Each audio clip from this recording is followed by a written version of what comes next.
Praise the lord. ప్రభువును రక్షకుడైన యేసుక్రీస్తు పరిశుద్ధమైన నామమున మీకు అందరికి వందనాలు. ప్రియమైన వారులారా, బాగున్నారా? ప్రభువైన యేసుక్రీస్తు మహాకృపను బట్టి ఆయన చిత్తానుసారంగా మనం నడుచుకున్నాం కనుక మనం అందరం బాగున్నామని నేను విశ్వసిస్తున్నాం. అనేక దినముల తర్వాత మరలా ఈ వీడియో ద్వారా మిమ్మల్ని కలుసుకోవడానికి దేవుడు కృప చూపించాడు. అందుని బట్టి దేవునికి సమస్త ఘనత మహిమ ప్రభావాలు చెల్లును గాక. 2 నెలలు కూడా దేవుడు కాచి కాపాడాడు. 3 నెలల్లో దేవుడు మనల్ని ప్రవేశపెట్టాడు. అందుని బట్టి దేవునికే సమస్త ఘనత మహిమ ప్రభావములు చెల్లును గాక. ఈ సమయంలో మనము గడిచినటువంటి దినాల్లో ఆ యొక్క జనవరి నెల, ఫిబ్రవరి నెలలో వాగ్దానమును దేవుడు మనకిస్తూ దాని ద్వారా వచ్చేటువంటి ఆశీర్వాదాలను మనము ధ్యానిస్తూ వచ్చాం. తద్వారా మనము ఆ ఆశీర్వాదం అనుభవిస్తున్నాను నేను విశ్వసిస్తున్నాం. ఈ దినమున అదే వాక్యములో ఉన్నటువంటి కొన్ని మాటలు మనం ధ్యానించుకున్నాం. వాక్యము మనకు తోడుగా ఉంటుంది, వాక్యం బాధలో నెమ్మదినిస్తుంది, వాక్యము మన పాదమున దీపంగా ఉంటుంది, వాక్యం మనం నడిపిస్తూ ఉంటుంది అనేటువంటి అనేక వాక్యాలు మనము ధ్యానిస్తూ వచ్చాం. ఇంకా అనేకలు ఉన్నాయి, కానీ ఇంకొక మార్గంలో మనం వెళ్ళినట్లయితే తద్వారా మనకు కలిగేటువంటి ఒక మాట వాక్యములో మనకు ఆశీర్వాదం. దాని తర్వాత వాక్యం ద్వారా మనం వెళ్ళేటువంటి ఇంకొక మార్గం మార్కు రాసిన సువార్త 9:29 వాక్యం మనం చూసినట్లయితే, అందుకు ఆయన ప్రార్థన వలననే గాని మరి దేని వలన నేను ఈ విధమైనది వదిలిపోవటం అసాధ్యమని వారితో చెప్పాను. ఇక్కడ అందుకు ఆయన సాక్షాత్తు ప్రభువైన యేసుక్రీస్తుల వారు శిష్యులతో మాట్లాడుతున్నటువంటి సందర్భాన్ని మనం ఇక్కడ చూడగలుగుతున్నాం.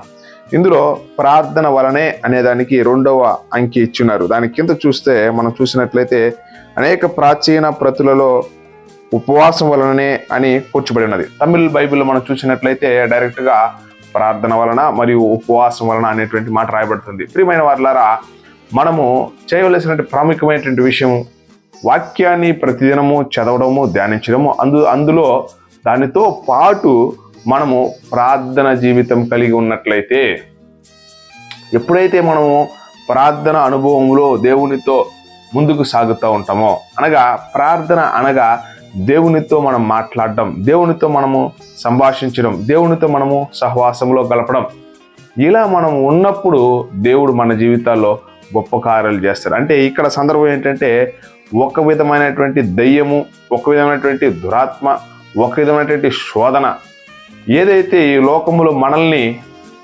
ఎదగనీయకుండా, ఆశీర్వాదం అనుభవించకుండా, దేవుని బిడ్డగా మనం జీవించకుండా ఏదైతే మనల్ని అడ్డగిస్తున్నదో, ఆ అడ్డురాయి పోవాలంటే మనకు మార్గము ఒకటి వాక్యము చదవడము, ధ్యానించడము, 2వది ప్రార్థన. ఈ జీవితం మనము కలిగిన వారంగా జీవించినట్లయితే ఖచ్చితంగా మనకు ఈ యొక్క శోధన నుంచి మనకు విడుదల కలిగి దేవుని యొక్క స్వరూపంలోనికి రూపాంతరం చెందబడి దేవుని యొక్క రాజ్యంలో మనం ప్రవేశిస్తాం. గనుక మన జీవితంలో ప్రార్థన ఎంతో ప్రాముఖ్యమైనది. అందులో ప్రార్థన ఎలా చేయాలి, ప్రార్థన ఎలా ముందుకు సాగాలి అనేటువంటి విషయాన్ని రాబోయేటువంటి దినాల్లో కొన్నిటిని మనం ధ్యానించుకున్నాం. మొత్తం మనం ధ్యానించలేం, కొన్నిటిని మనము ధ్యానించుకొని మన అవసరతను బట్టి మనం ముందుకు సాగదాం. అలా మనము ఈరోజు దేవునికి సమర్పించుకొని ప్రార్థన జీవితంలో అడుగు వేద్దాం. దేవుని యొక్క బిడ్డగా మనం మార్చబడి దేవుని యొక్క రాజ్యానికి మనం వారసులు అవుదాం. అనేక మందిని దేవుని యొక్క రాజ్యం వైపు మనం తెలుపుదాం. ప్రార్థన చేసుకుందాం. ప్రియ పరలోకపు తండ్రి యేసయ్యా, నీకు వందనాలు, స్తుతి స్తోత్రాలు.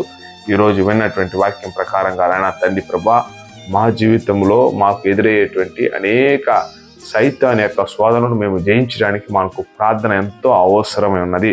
వాక్యం ఎంతో అవసరమో అదే రకంగా ప్రార్థన మాకు అవసరం. మీరు వాక్యమై ఉన్నారు. ఆ వాక్యములో మీరు తెలియజేసినటువంటి మాట ప్రార్థన వలన, ఉపవాసం వలన, మరి ముఖ్యంగా ప్రార్థన అనేది నీతో మేము సంభాషించేది, మీతో మేము సహవాసం చేసేది, మీతో మేము గడిపేటువంటి సమయమై ఉన్నది.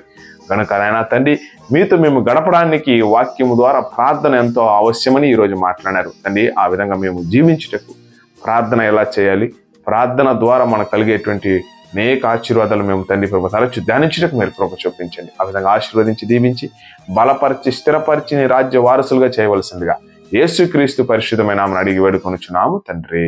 ఆమేన్. God bless you. దేవుడు మిమ్మల్ని దీవించును గాక.